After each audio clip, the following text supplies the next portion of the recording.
আসসালামু আলাইকুম। চট্টগ্রাম বিশ্ববিদ্যালয়ে 2024-25 সেশনের ভর্তি পরীক্ষার আমরা পদার্থবিজ্ঞান প্রশ্নটা সমাধান করব, যেহেতু আগামী 2 তারিখে ভর্তি পরীক্ষা অনুষ্ঠিত হবে। তো এটা আমরা সলভ করার চেষ্টা করব। তো এরপরে আমি গণিত পাঠটা দেওয়ার চেষ্টা করব। তো আমরা শুরু করি আর কি। তো ফিজিক্স কোশ্চেনটা খুব ইজি ছিল, কিন্তু আমাদের ম্যাথটা একটু জটিল ছিল আর কি। তো শুরু করি আমরা। তো এখানে কি বলা আছে আমাদের, নির্দিষ্ট পরিমাণ কিছু পানিকে ধীরে ধীরে 2 ডিগ্রি সেলসিয়াস হতে 7 ডিগ্রি সেলসিয়াস তাপমাত্রায় উষ্ণ করা হলে, অর্থাৎ উত্তপ্ত করা হলে এতে উক্ত পানির আয়তন পরিবর্তনের ব্যাপার কোনটি ঘটে। একটা কথা মনে রাখবা যে আমাদের 0 ডিগ্রি থেকে 4 ডিগ্রি সেলসিয়াস তাপমাত্রায়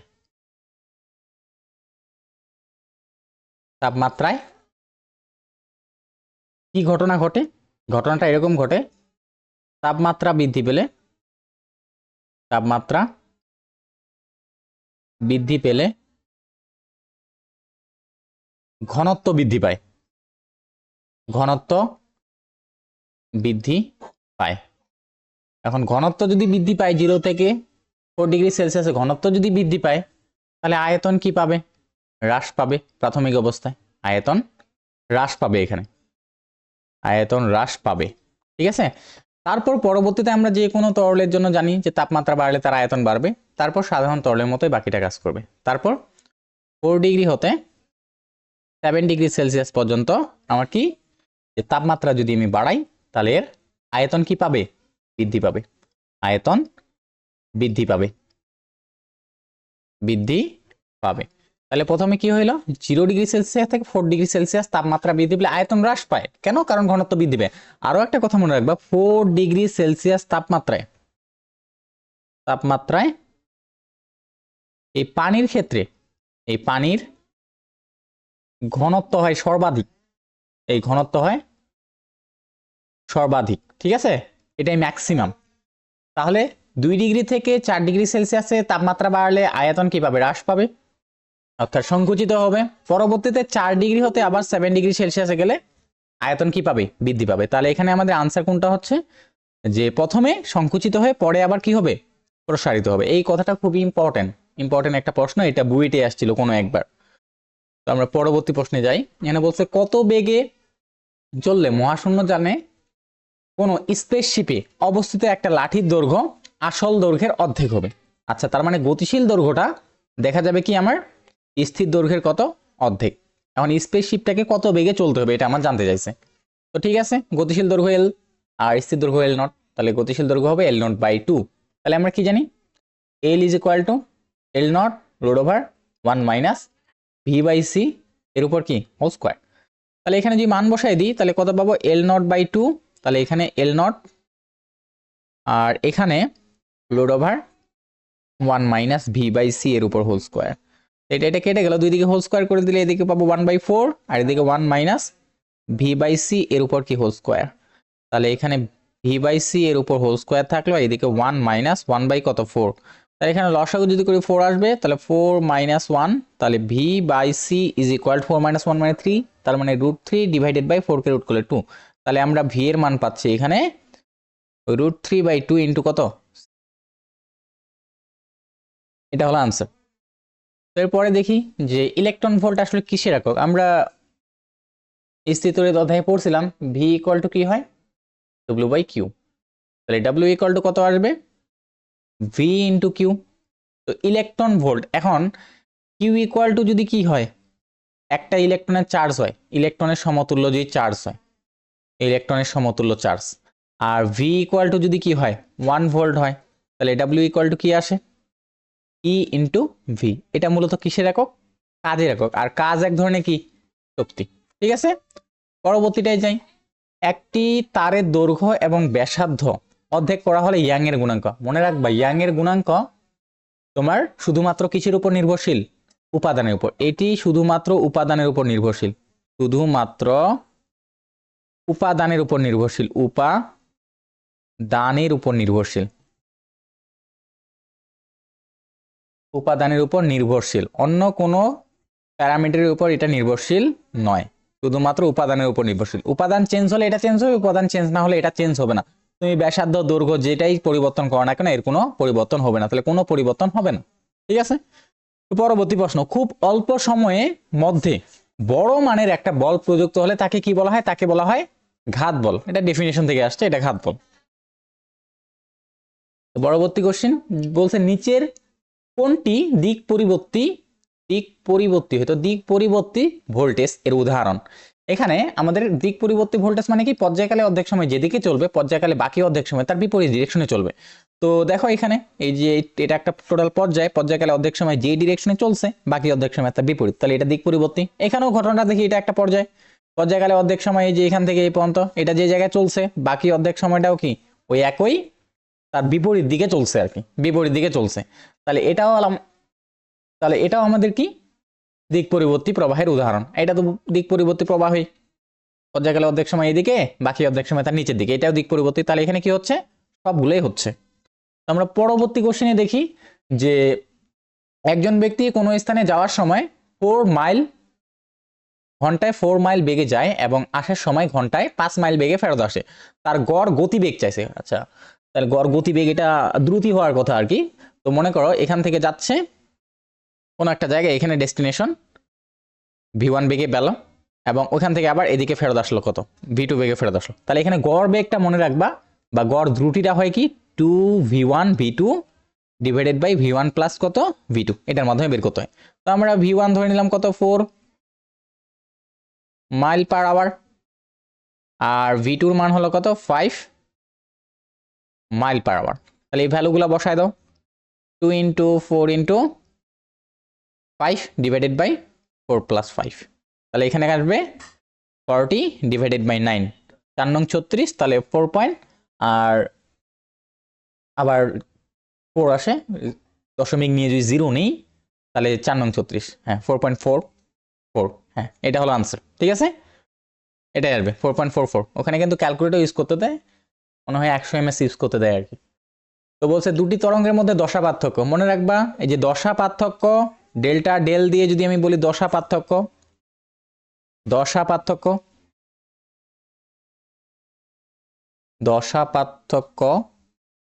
আর ডেল্টা এক্স হলো পথ পার্থক্য,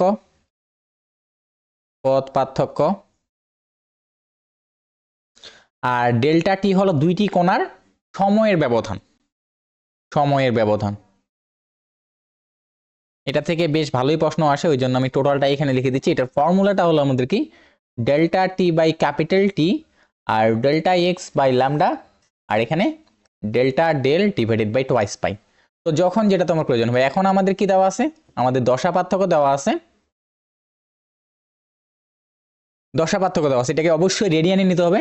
delta del is equal to 90 radian format কত π/2, আমাদের ডেল এক্স বের করতে হবে। তো ঠিক আছে, তো ডেল এক্স ডিভাইডেড বাই কত ল্যামডা, আর এখানে ডেল্টা ডেলের মান কত π/2, আর নিচে কত ছিল টোয়াইস পাই ছিল, এই পাই কেটে গেল, তাহলে ডেল্টা এক্স ইকুয়াল টু ল্যামডাটা ওই গুণ করে দাও, ল্যামডা বাই কত বাবা 4। এই তো এটা হলো আনসার। পরবর্তী কোশ্চেনে আমরা চলে যাই। তো আমাদের সাইন আর কোসাইনের গ্রাফ সম্পর্কে একটু আইডিয়া থাকলে হবে, তো আমি একটু লিখে দেই। এটা হলো আমার সাইন এক্স এর গ্রাফ, সাইন এক্স, আর কজ এক্স এর গ্রাফ হলো এটা হলো কজ এক্স এর গ্রাফ, আর এই গ্রাফটা হলো কার? এই গ্রাফটা হলো মাইনাস সাইন এক্স এর। ঠিক আছে, তো এগুলা সম্পর্কে আমার আইডিয়া থাকলে আমি এটার আনসার করতে পারবো। আর অল্প স্বল্প একটু ত্রিকোণমিতি জানা লাগবে, এটা আশা করি আমরা সবাই জানি, যেহেতু এখন অ্যাডমিশন আমরা পরীক্ষা দিচ্ছি, এটা সম্পর্কে আমরা অবগত আছি, আমি ধরে নিলাম।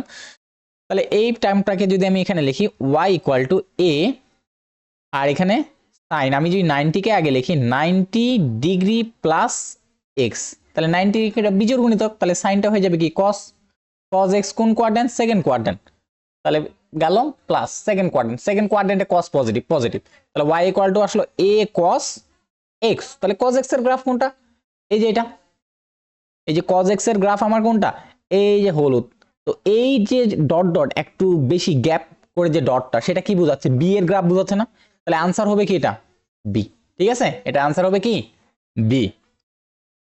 তো 20 ডিগ্রি সেলসিয়াস তাপমাত্রা এবং 100 ডিগ্রি সেলসিয়াস তাপমাত্রার মধ্যে কার্যরত কোনো ইঞ্জিনের দক্ষতা আমার জানতে চাইছে। তো এটা হলো আমার কি দক্ষতা আমরা কি জানি, eta is equal to 1 minus T low divided by T high into 100%। তাহলে লোয়ার টেম্পারেচার কত, অবশ্যই ক্যালভিনে নিতে হবে। তাহলে 273 প্লাস 20 তাহলে কত আসে 293 ক্যালভিন। আর এটা হলো টি হাই, তাহলে এখানে কত 373 ক্যালভিন। এটা তো এই ভ্যালুগুলো আমরা বসাই দিই। তাহলে নিচে 1 মাইনাস 373 আর এখানে হলো 293। তাহলে এখানে যদি আমরা এলসিএম নিই 373, যদিও ক্যালকুলেটর ইউজ করতে দেয়, 373 মাইনাস 293, তাহলে এখানে আমরা পাচ্ছি কত, এখানে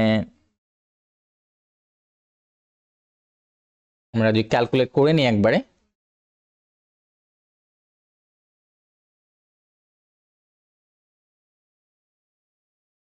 এটি পাই এখানে 80 ডিভাইডেড বাই 373,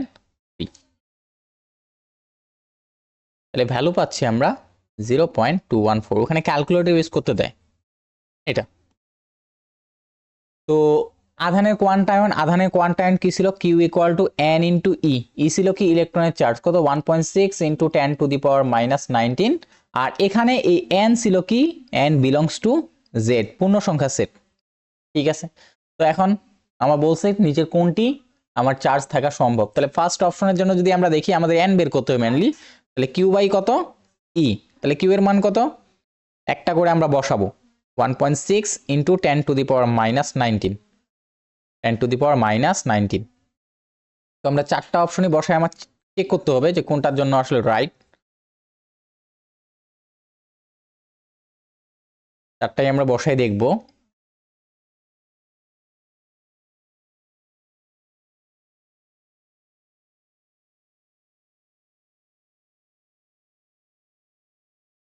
তো দেখি আমরা এটা ফর্মুলাটা মাথায় রাখতে হবে। ঠিক আছে, প্রথম অপশনের জন্য 6 ইন্টু 10 টু দি পাওয়ার 9, তাহলে এখানে তোমার এটা আর হিসাবে করা দরকার নেই, 6 ভাগ 1.6 আর এখানে কত আসে 10 টু দি পাওয়ার, উপরে গেলে কত হবে মাইনাস 19 প্লাস 19, তাহলে কত এখানে আমাদের 9 আর 19 কত আসবে 28। তাহলে এটা তো থাকা সম্ভব, এটা থাকা সম্ভব। আচ্ছা, এটা থাকা সম্ভব আপাতত, এই মানটা অবশ্যই একটা পূর্ণ সংখ্যা আসবে 6, এটা আসে 9 6 ইন্টু 10 টু দি পাওয়ার 27, অবশ্যই এটা একটা পূর্ণ সংখ্যা। তারপর এখানে যদি আমরা দেখি দ্বিতীয়টা 4.9 into 10 to the power minus 17, কোনটি সম্ভব নয়, এটা হওয়ার কথা মেবি। আচ্ছা দেখি আমরা, তাহলে এখানে যদি আমরা এটা ভাগ করি 4.9 ডিভাইডেড বাই 1.6, তাহলে এটা এরকম আসে 306.25, তাহলে এটা সম্ভব না। ঠিক আছে, তারপর এটা দেখি 3 নাম্বারটা 3 into 10 to the power minus 19, তাহলে এটা আসে 3 ডিভাইডেড 1.6 1.875, হ্যাঁ এটাও সম্ভব না। লাস্ট অপশন এটা আমরা পাচ্ছি, লাস্টটা যদি এখানে দেখি তাহলে n equal to 3.2 into 10 to the power minus 19, 1.6 into 10 to the power minus 19, তাহলে এখানে আমরা পাচ্ছি 2। তাহলে আমার এটাও অপশন হচ্ছে, এটাও অপশন হচ্ছে, দুইটাই অপশন হচ্ছে। ঠিক আছে, আমরা পরবর্তী কোশ্চেনে যাই। একটি সরল দোলকের দোলনকাল 3 গুণ করতে হলে তার দৈর্ঘ্য কতটুকু করতে হবে। আচ্ছা, টি ইজ ইকুয়াল টু আমরা কি জানতাম, twice pi root over L by কত জি, বাকি সব কিছু কনস্ট্যান্ট আছে। তাহলে টি প্রপোর্শনাল টু কি হবে রুট ওভার এল, তাহলে আমরা কি লিখতে পারবো T2 by T1 is equal to root over L2 by কত L1, L2 বাই L1।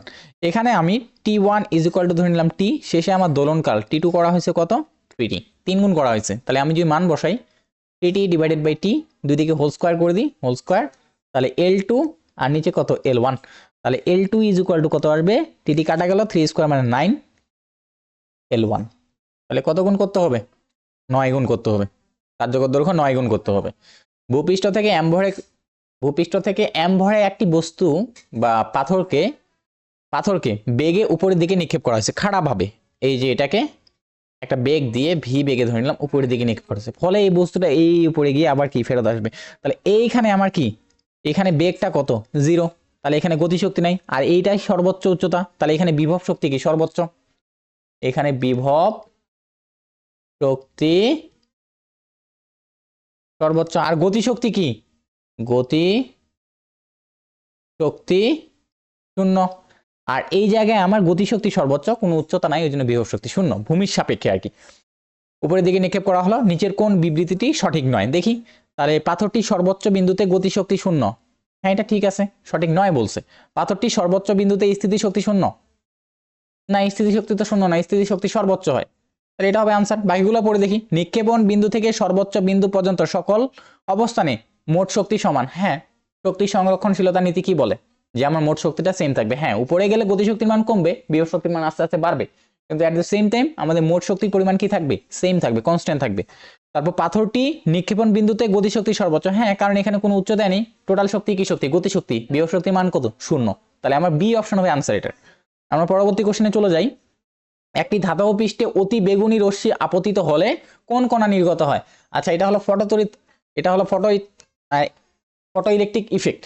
আমরা আলোক তড়িৎ ক্রিয়া যে পড়ছিলাম আধুনিক পদার্থ বিজ্ঞান চ্যাপ্টারে, ওইখানে আমরা দেখছিলাম যে একটা ধাতব পাতে যদি আমরা যদি আলো পাস করাই, তাহলে এই ধাতুর যে কার্যাপেক্ষক আছে, এই কার্যাপেক্ষকের যে যদি আমাদের বেশি পরিমাণ শক্তি এখানে কি হয় আপতিত করাই, তাহলে এখান থেকে কি হয়, ইলেকট্রন নির্গত হয়, এটা আমরা পড়ছিলাম, ইলেকট্রন নির্গত হয়। দেন পরবর্তী প্রশ্ন, নিচের কোন তরঙ্গটির সমাবর্তন বা পোলারায়ন সম্ভব না। একটা কথা মনে রাখবা, পোলারায়ন আমাদের সম্ভব হয় না, যেগুলো হলো অনুদৈর্ঘ্য তরঙ্গ, অনুদৈর্ঘ্য তরঙ্গের পোলারায়ন কখনোই সম্ভব হয় না, ঠিক আছে। অনুদৈর্ঘ্য তরঙ্গ কি, এগুলা যেদিকে গতিশীল হয় তার বিস্তারটাও কি ওই ডিরেকশনে হয়। আর অনুপ্রস্থ কি ছিল, অনুপ্রস্থ তরঙ্গ যেদিকে গতিশীল হয় বিস্তার হয় তার কোন দিকে, লম্ব দিকে। অনুপ্রস্থ তরঙ্গের কিন্তু পোলারায়ন সম্ভব, কিন্তু অনুদৈর্ঘ্য তরঙ্গের পোলারায়ন সম্ভব নয়। অনুদৈর্ঘ্য তরঙ্গের, এই কথাটা মনে রাখবো, তরঙ্গের কি সম্ভব নয়, পোলারায়ন সম্ভব নয়, পোলারায়ন সম্ভব নয়। তাহলে আমাদের শব্দ তরঙ্গ এটা হলো কি আমার অনুদৈর্ঘ্য তরঙ্গ, এটার পোলারায়ন সম্ভব নয়। বেতার তরঙ্গ এটা হলো তোমার অনুপ্রস্থ, পানির তরঙ্গ, ঢেউ যে সৃষ্টি হয়, যে আমরা যদি একটা ঢিল ছুঁড়ে মারি ঢেউ যে সৃষ্টি হয় সেটা হলো অনুপ্রস্থ, কারণ ঢেউটা সামনের দিকে যায় আর পানির ঢেউটা উপর থেকে নিচ বরাবর উঠানামা করতে থাকে। আলোক তরঙ্গ এরকম, আলোক তরঙ্গ হলো তোমার কি তড়িৎ আর চুম্বকীয় তরঙ্গের সম্মিলিত ফলাফল আর কি, ঠিক আছে, এই আর কি। আমরা পরবর্তী কোশ্চেন দেখি যে দুটি ভেক্টরের স্কেলার গুণফল, তো আমরা ধরে নিলাম একটা ভেক্টর এ আর একটা ভেক্টর আমার কি বি, তাহলে এদের স্কেলার গুণফল A dot B is equal to কত দেওয়া আছে 20, তাহলে আমরা এখানে লিখতে পারি A B cos theta is equal to কত 20। তো এ ভেক্টর কাজ করতেছে এদিক, বি ভেক্টর এদিকে, এটা আমরা ধরে নিলাম এ এদিকে বি এদিকে, এদের মিড অ্যাঙ্গেল কত থিটা, এটা এক নাম্বার দিলাম। তারপর গুণফলের এখানে একটা মিসিং আছে, গুণফলের মান হওয়ার কথা, ভেক্টর গুণফলের মান, তাহলে এ ক্রস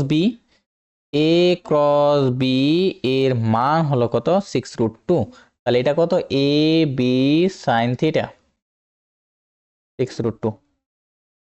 তাহলে দুইটাকে যদি ভাগ করে দেই, 2/1 যদি করে দিই আমরা, তাহলে এখানে কত পাবো tan থিটা 6√2 ডিভাইডেড বাই কত 20, কাটলে এখানে 3, এখানে কত 10, তাহলে এখানে এটা ইকুয়াল টু আমরা পাবো tan ইনভার্স 3√2/10, এখানে মানটা 23 পয়েন্ট কিছু একটা। এই প্রশ্নটা আমাদের কি ছিল, ব্ল্যাঙ্ক ছিল।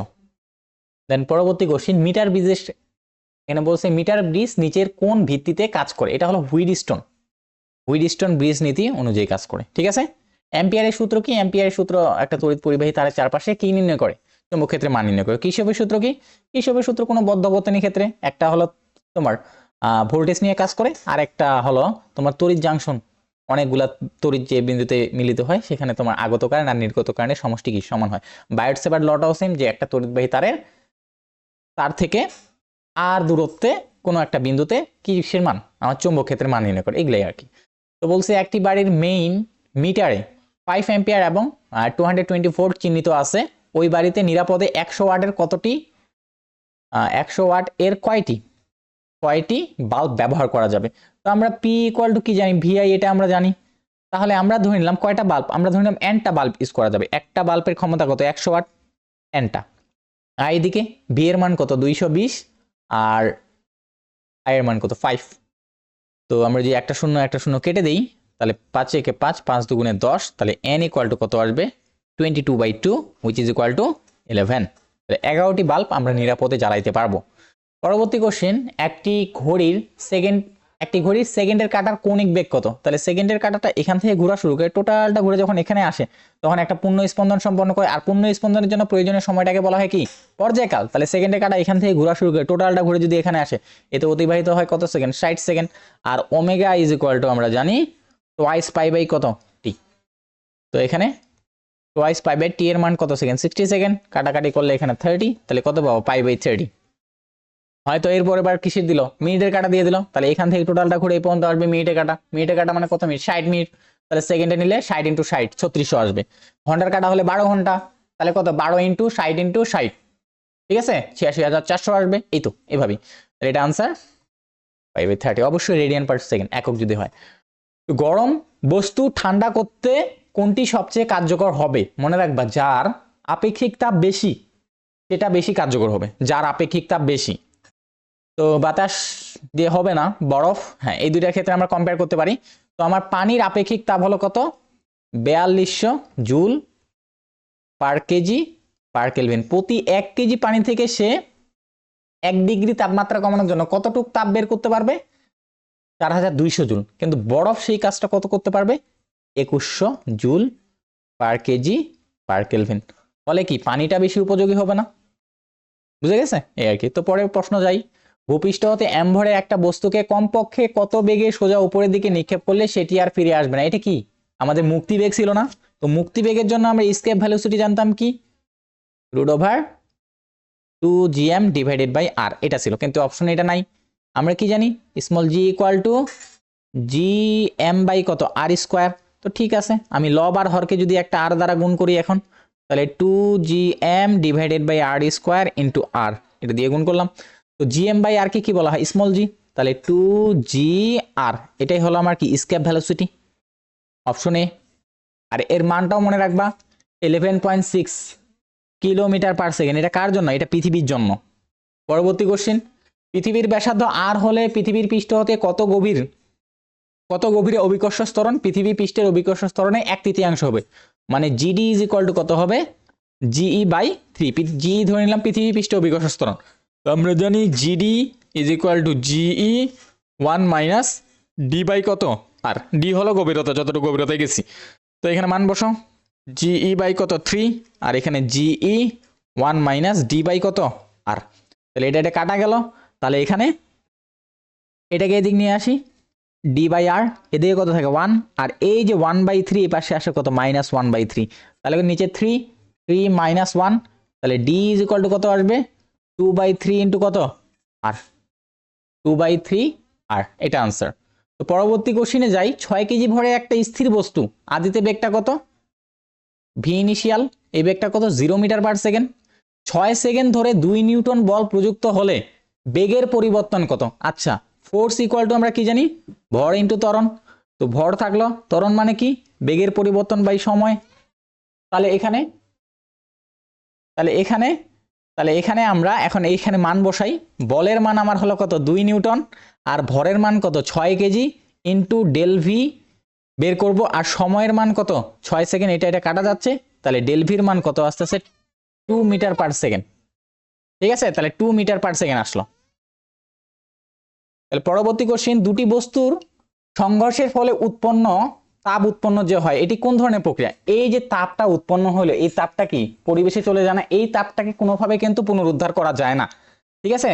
তাহলে এই যে তাপটা উৎপন্ন হলে এটাকে আমরা কোনোভাবে আবার পূর্বের অবস্থায় ফেরত নিয়ে আসতে পারবো না। আর যেই প্রক্রিয়ায় এটা যদি ফেরত না আনা যায়, তাহলে ওই যে প্রক্রিয়াটা ওইটা হলো কি? অপ্রত্যাবর্তী প্রক্রিয়া। আর প্রত্যাবর্তী প্রক্রিয়া কি ছিল? তুমি একটা কাজ করলা, মনে করো পানি থেকে তুমি পানি থেকে জলীয় বাষ্প তৈরি করলা।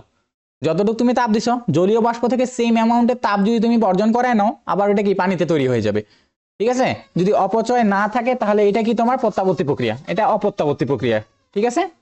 পরবর্তী কোশ্চেন, এখানে ভরের মান কত দেওয়া আছে? 500 গ্রাম। তাহলে এটা কেজিতে নিলে কত পাওয়া যাবে? 0.5 কেজি, বা এটা বলা যায় কি 1/2 কেজি। আর এখানে স্থির অবস্থা হতে বল ফোর্স প্রয়োগ করা হয়েছে কত? 2 নিউটন। এখানে বলছে 1 মিটার দূরত্বে সরানো হলে বস্তুর উপর কৃত কাজ কত? তো ডাব্লিউ ইকুয়ালটা আমরা কি জানি এফ এস কস থিটা। তো কোনো কিছু যেহেতু বলা নাই, তো ধরে নিচ্ছি বস্তুকে ফোর্স এদিকে দেওয়া হয়েছে এফ, আমরা ধরেই নিব এদিকেই সরণ হয়েছে কত মিটার, 1 মিটার, যেহেতু কোনো কিছু বলা নাই। তাহলে এখন ডাব্লিউ ইকুয়াল টু এফ এর মান কত 2 নিউটন, এস এর মান কত, এস এর মান হলো 1, আর আমরা ধরে নেব অ্যাঙ্গেল কত ডিগ্রি, একই ডিরেকশনে 0 ডিগ্রি, যেহেতু কোনো কিছু মেনশন করা নাই। তাহলে এখানে 2 জুল, এটাই হবে আমার আনসার। তো মোটামুটি সহজ ছিল কোশ্চিনটা, একদম ইজি, খুব একটা কঠিন ছিল না। আর এই সালে 24-25 সেশনের ম্যাথ কোশ্চিনটা একটু কনসেপচুয়াল হয়েছিল, খুব কঠিন না, একটু কনসেপচুয়াল, কনসেপ্ট থেকে আসছিল, কিছু কিছু জিনিস ফুল সিলেবাস থেকেও কয়েকটা আসছে, তো এই আর কি। তো আশা করি সবগুলা প্রশ্ন বুঝতে পারছেন। এখানে আমি যে খুঁটিনাটি কথাগুলো বলছি এগুলা যদি মাথায় রাখেন তাহলে হয়তো এগুলা থেকেও কিছু প্রশ্ন কমন আসতে পারে আর কি, হয়তো ডিরেক্ট প্রশ্ন আসবে না, হয়তো টাইপটা কমন পড়তে পারে, মান ভিন্ন দিয়ে দিতে পারে, এই আর কি। তো আজকে এই পর্যন্তই। তো আশা করি ভিডিওটা ভালো লাগছে আপনাদের, আপনারা আমাদের চ্যানেলটা সাবস্ক্রাইব করে রাখবেন, তাহলে আগামীতে আরো এরকম ভিডিও আপনারা পাবেন আর কি। ঠিক আছে, আসসালামু আলাইকুম।